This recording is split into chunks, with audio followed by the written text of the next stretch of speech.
Oke,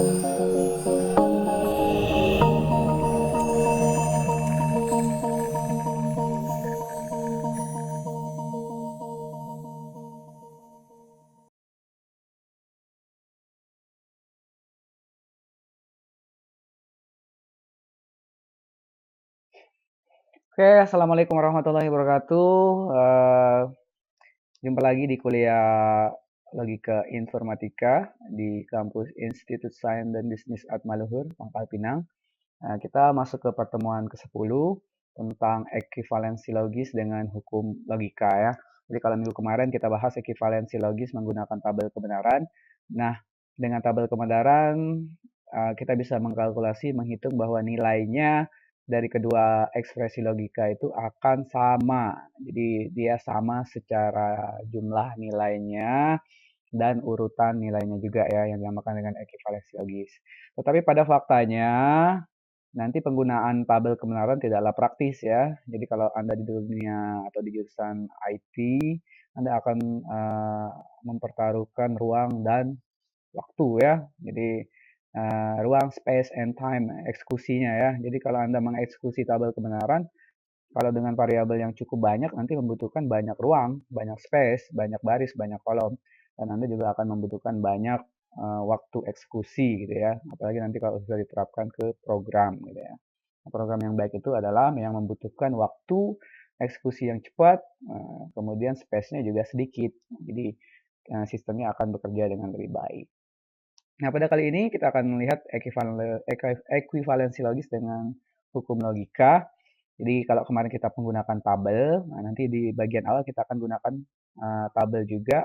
Kemudian kita akan bandingkan dengan hukum logika yang kita punya, yaitu penarikannya berdasarkan kumpulan-kumpulan hukum logika. Oke, ini contohnya kalau saya punya kasus, saya suka animasi dan suka desain gitu ya. Jadi saya suka itu, atau saya suka animasi dan tidak suka desain. Ini contoh satu kasus. Jadi ada orang mengatakan, ada mahasiswa mengatakan, saya tanyakan, apa kesukaan Anda? Dia jawab, saya suka animasi dan suka desain.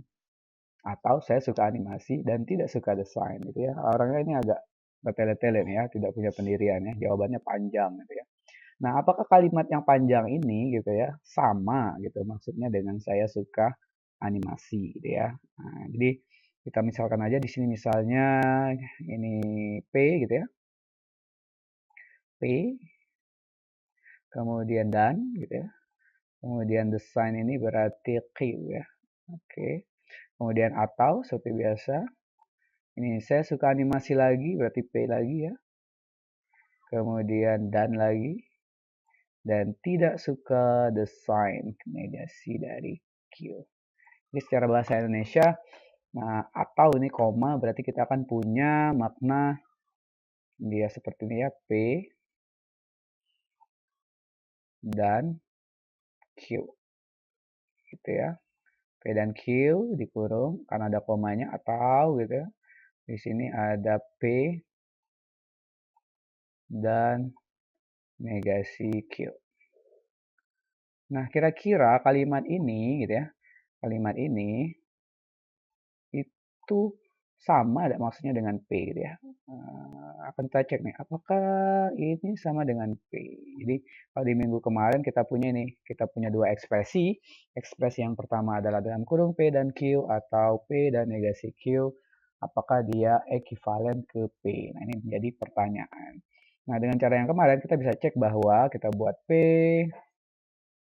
kita buat Q gitu ya. Kemudian di sini kita punya algoritma berikutnya adalah P dan Q, gitu ya. Ini kita kurang negasi Q-nya. Oke, boleh sebenarnya negasi Q di sebelah boleh ya. Ini kita juga punya harus P dan negasi Q ya.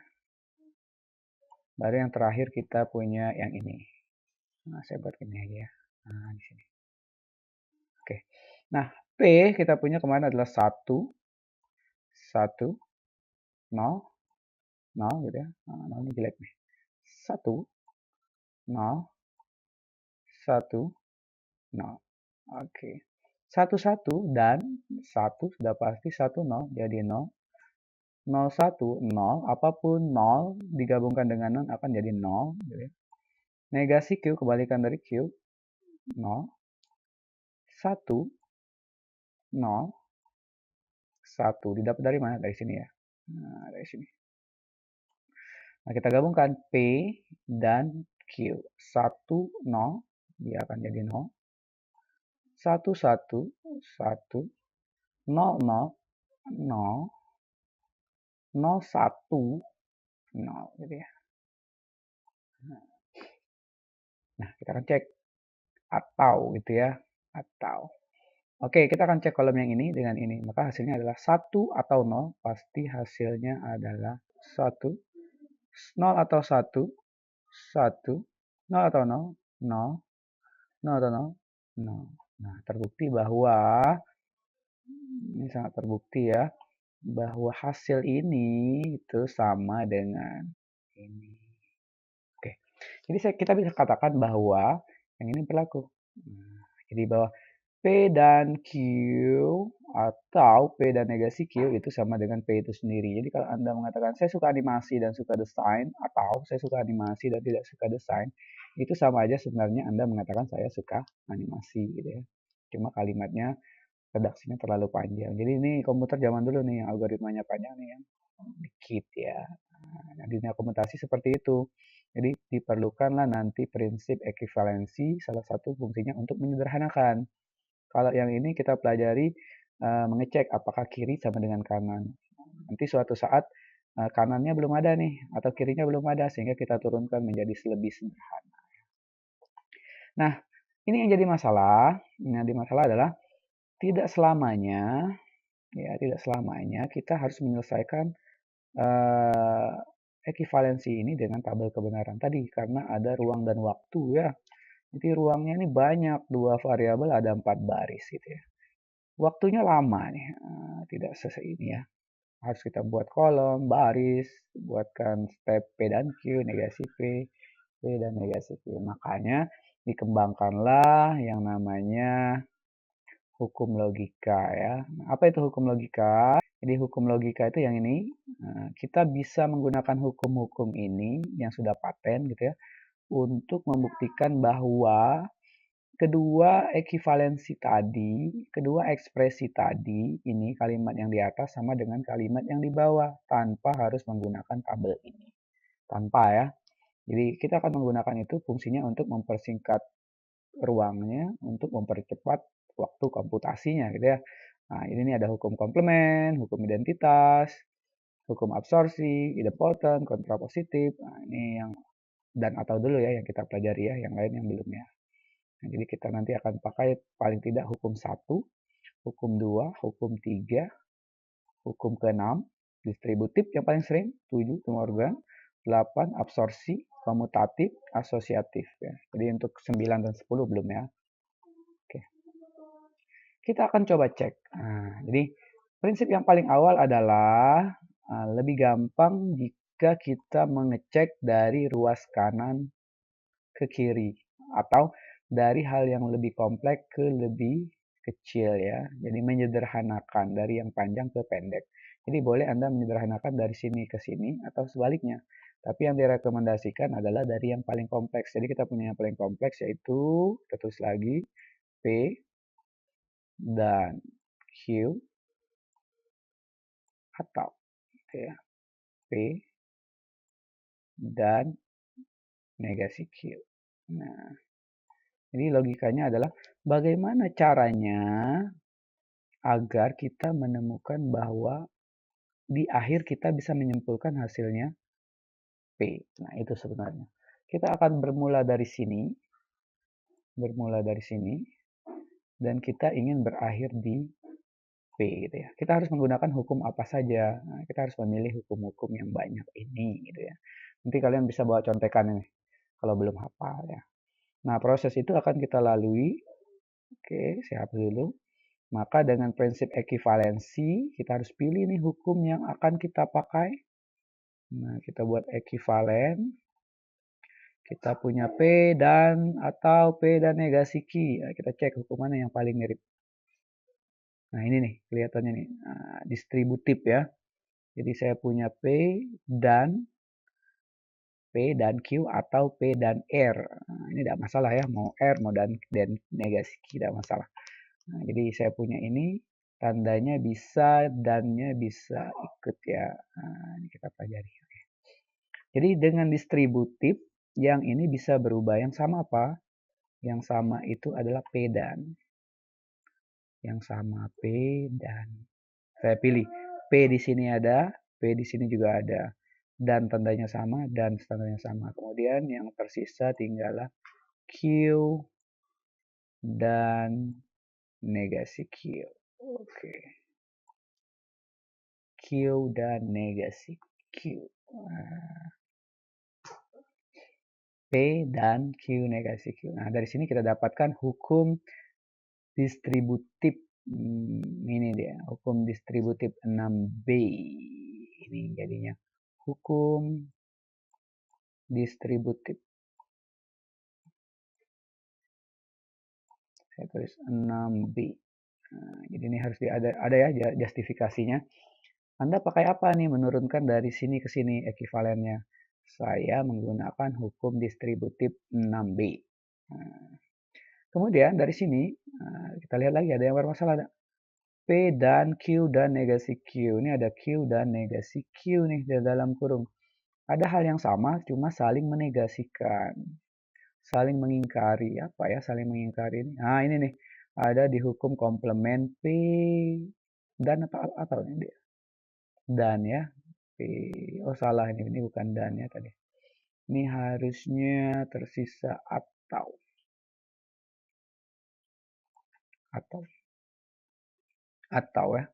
P dan Q ini ataunya di tengah ini ya. P, kalau menggunakan atau kita pakai yang ini D, hukum komplement D. P atau negasi P itu satu. Sesuatu diingkari dengan dirinya sendiri ya, benar ya, milih. Mau benar atau salah. Jadi tinggal P dan satu. Satu ini berubah dari Q atau negasi Q. Hukum apa yang menjamin itu? Hukum komplement. 1B ya, kalau tidak salah ya, coba kita cek. Hukum komplement 1B, bukan B ya, 1D. Ini susah ya kalau tidak punya contekan di dua tempat. 1D, komplement. Nah, kita sudah sampai nih, P dan 1. Nah, kita mau P dan 1 jadi P. Ada nggak hukum yang seperti itu? Kita cek lagi. P dan 1. Ada nggak P dan 1? Nah, ini nih, P dan 1 itu sama dengan P. P dan 1 sama dengan P. Itu ada di 2H identitas ya. Nah, ternyata dia akan ekuivalen ke sini menggunakan hukum identitas. Saya tulis ident ya, identitas. Identitas yang berapa nih? 2H ya. 2. Oke. Terlihat ya, jelas ya caranya ya. Jadi ini perbandingannya. Kalau yang tadi kita punya perbandingannya yang ini. Kalau yang tadi kita buatkan tabel gitu ya, kita harus mengkalkulasi 1100, 1010, kemudian kita buat ini. Nah, pada cara berikutnya atau cara ekuivalensi dengan hukum logika, kita hanya memilih hukum logika mana sih yang cocok untuk merubah bentuknya. Oh, dari awal, dari kotak ini ke bawah, saya butuh distributif 6B. Kalau P dan ada sama nih, keluarkan P dannya, tersisa tinggal gitu ya. Ini cara mengingat yang gampang. P dannya sama, keluarin tinggallah Q atau Q. Nah, ini pasti distributif cocok kan? Yang mirip mana? Oh, yang mirip ada di 6B. Saya menemukan yang kiri, berarti kanan berlaku. Saya menemukan yang kanan, berarti kiri berlaku ya. Nah, dari sini P dan Q dan negasi Q. Ingat yang bermasalah pasti yang sama gitu ya. Minimal sama variabel. Kalau Q dan negasi Q. Jadi P dan Q ini tidak usah dipikir. Pikirlah yang ada di dalam kurung ini yang sama. Oh, cari ini Q atau negasi Q. Saya cari yang ada Q atau yang sama atau negasi yang sama. Oh ini, Pak itu Q, sini P. Tidak masalah. Yang penting dia satu jenis. Mau P, Q, R, S gitu ya. Yang penting dia satu jenis mau P, Q, R, S tidak masalah. Intinya di sini mencocokkan, jadi mengklaim rumus ya. Ini seperti matematis sekali nih, menurunkan, diturunkan. Kemudian dapat P dan 1. Nah, P dan 1 kita mau hasil akhirnya P. Kita carilah rumus yang menghubungkan ke situnya. P dan 1. Oh, ini ada di 2.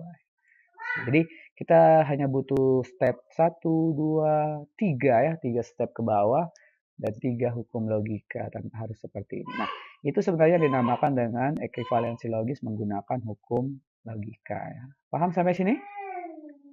Mudah-mudahan paham ya. Jadi ini dengan tabel, ini dengan hukum. Nah, dengan hukum ini Anda harus banyak melihat tabel ini, kemudian latihan, melihat mana sih yang kira-kira bisa saya gantikan seperti itu. Oke, kita lanjutkan lagi contoh kedua. Ini masih sama ya, tapi kita tidak akan menggunakan lagi tabel kebenaran ya. Kalau nanti Anda iseng ingin pakai tabel kebenaran, boleh dicek. Kita akan menggunakan hukum logika untuk membuktikan kedua pernyataan ini. Saya suka belajar dan saya tidak suka belajar, atau saya suka main game. Apakah sama dengan saya suka belajar dan bermain game ya? Sebelumnya kita misalkan dulu. Ini P, ini dan, karena ada koma, tidak suka belajar berarti negasi P atau Q ya. Q-nya itu adalah suka main game gitu ya. Suka belajar P, tidak suka belajar berarti negasi P. Ini suka belajar P dan Q. Nah, pertanyaannya adalah apakah kedua ini ekivalen ya. Jadi kalau disederhanakan apakah P dan negasi P atau Q gitu ya. Ini ekivalen dengan P dan Q. Cara yang pertama yaitu Anda bisa buatkan tabel kebenaran. Ini tinggal dibuat tabelnya apakah tabel kiri sama dengan tabel kanan. Yang saya bilang tadi mungkin membutuhkan banyak ruang dan waktu ya. Membutuhkan banyak usaha buat tabel kolom gitu ya dan baris. Nah, kita akan coba dengan menggunakan hukum logika. Nah, ini hukum logika yang kita punya. Ingat trik di awal adalah pilih yang paling panjang. Jadi prinsipnya menyederhanakan ya. Nanti kita juga akan sampai ke topik itu. Nah, ini yang panjang nih. Oh, ini kelihatan seperti distributif P dan QA ini lagi ya, 6B ya. Jadi kalau saya punya modal nih step awalnya P dan dalam kurung negasi P atau Q gitu ya. Nah, saya berpikir bahwa suatu saat bagaimana caranya, berapa langkah hukum yang saya gunakan, dia harus sampai ke P dan Q. Jadi saya harus mengumpulkan hukum-hukum itu, yang mana saja yang saya pakai agar sampai ke sini gitu ya. Agar dari sini, agar dari kotak ini sampai ke sini.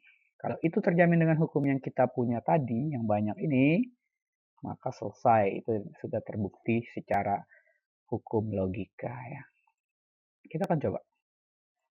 Nah, tadi kita dapatkan bahwa ini distributif. Jelas ini hasilnya menjadi ini yang muncul di ruas kirinya ya, yang ini ya. Nah, ini. Nah, ini. Berarti kita harus gantikan dia ke sebelah sini. Oke ya. Kita coba ya. Kita coba lagi. Kita punya nih pedan gitu ya. Nah, pedannya kita buat aja pedan. Oh, ada negasi P. Lagi-lagi ada atau ya. Pedan gitu ya. Pedan Q. Jadi kuncinya adalah memasangkan P dan negasi P dan Q atau ikut tandanya. Nah, dari sini kita punya bahwa saya menurunkan kotak pertama ke yang kedua ini, dari sini ke sini, saya butuh yang namanya hukum distributif. Yaitu 6B sesuai tabel.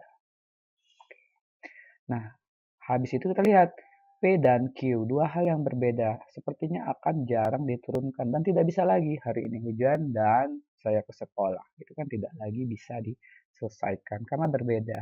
Jadi kita harus memilih mana sih insting memilih mana yang harus kita sederhanakan. Oh, berarti dalam kurung yang pertama nih, karena variabelnya sama, cuma ada ini nih. Jadi kita sudah mulai paham, sudah mulai mengerti bahwa ini ada insting negasinya. Oh, jadi negasinya yang mana ya? Nah, kita pilih yang ada negasi, komplement nih. P dan negasi P ini nih. P dan negasi P. Nah,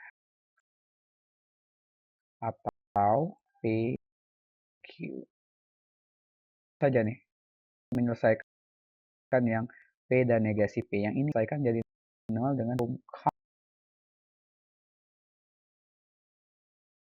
komplement. Komplement yang berapa? E. 1E. Sampai sini. Dari sini berubah bentuk. Kita punya terakhir sini. Maka kita akan punya sesuatunya boleh kompleks P dan Q atau sini, yang penting atau 0 tidak mungkin 0 atau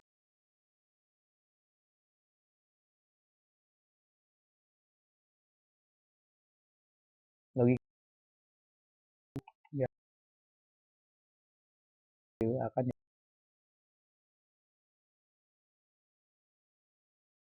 nol tergantung. Dan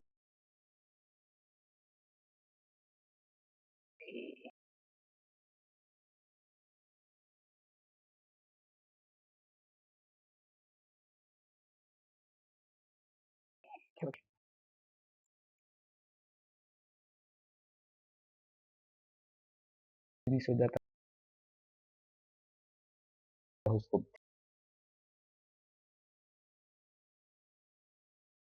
Kalau saya bisa valen, ada proses kemudian dari sini akan distributif 6 gunakan dari sini nih identik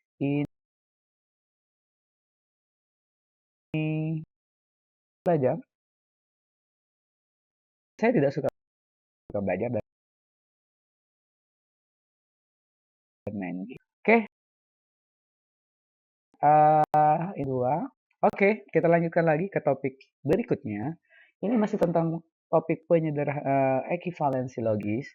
Cuma yang ini namanya penyederhanaan ya. Jadi kenapa ini namanya penyederhanaan?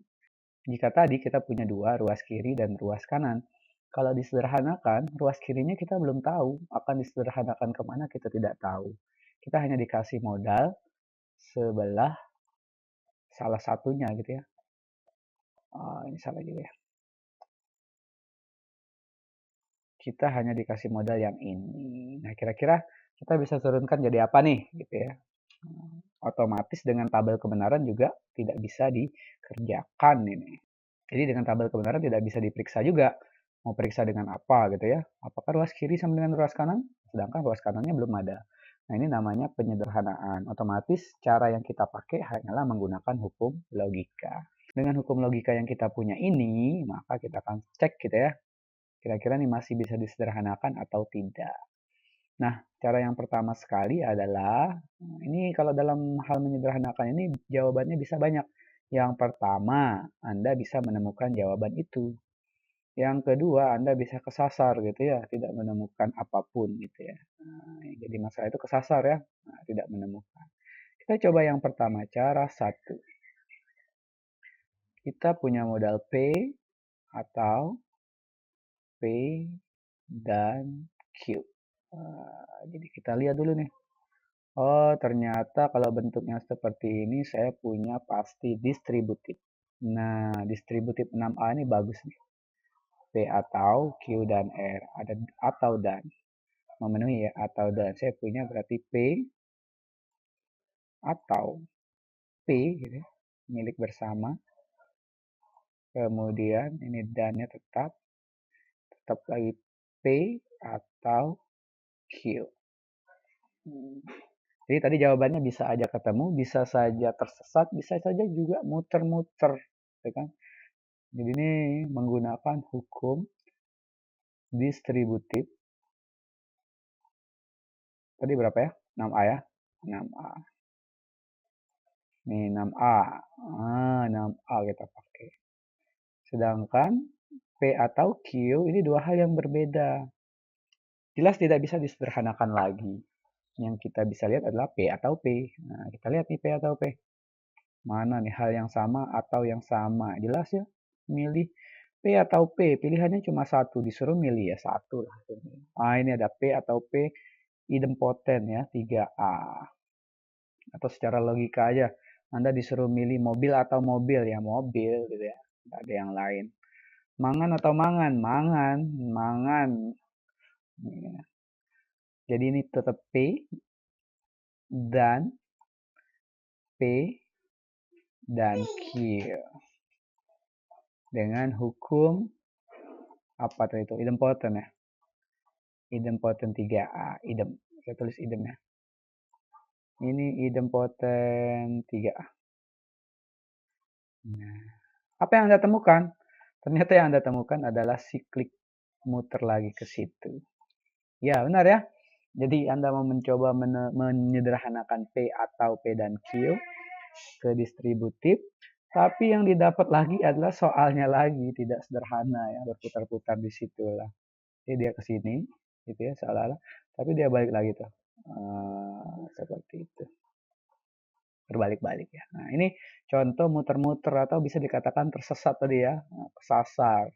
Inilah kelemahan dari hukum logika. Kalau tidak banyak latihan, tidak banyak mencoba, nanti kebanyakan tersasar juga nih. Jadi akan lebih susah-susah gampang. Nah, jangan ya, gampang-gampang susah, lebih banyak gampang.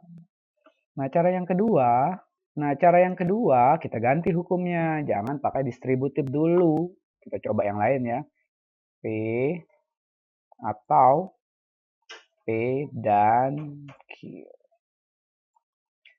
Apakah salah kita menggunakan distributif yang awal? Tidak. Cuma tadi kita tidak menemukan hasil apapun. Kita hanya muter-muter di situ saja. Distributif idempoten. Tidak ada yang sederhana. Sehingga kita ganti dulu nih distributif, tetapi bukan pilihan yang saya pilih. Kalau tidak boleh, berarti saya akan mengganti. Mau ambil insting P yang ini aja nih. Ini atau pakai dan. Lihat sebelahnya. Jadi saya ambil aja dan ya yang hasil Q. Ini agak repot ya. Nanti ada akan bisa identitas 2H bahwa P itu bisa dinyatakan P yang ini kembangkan menjadi P dan 1 atau sama di belakang P dan sama yang ini P-nya saya ganti P dan 1. Pilih 2. Bisa P dan 1 sinkron atau pilihannya ya ada P atau 0 untuk nur P atau sini dan saya pilih aja nanti ada di distributifnya sehingga gunakan ini tadi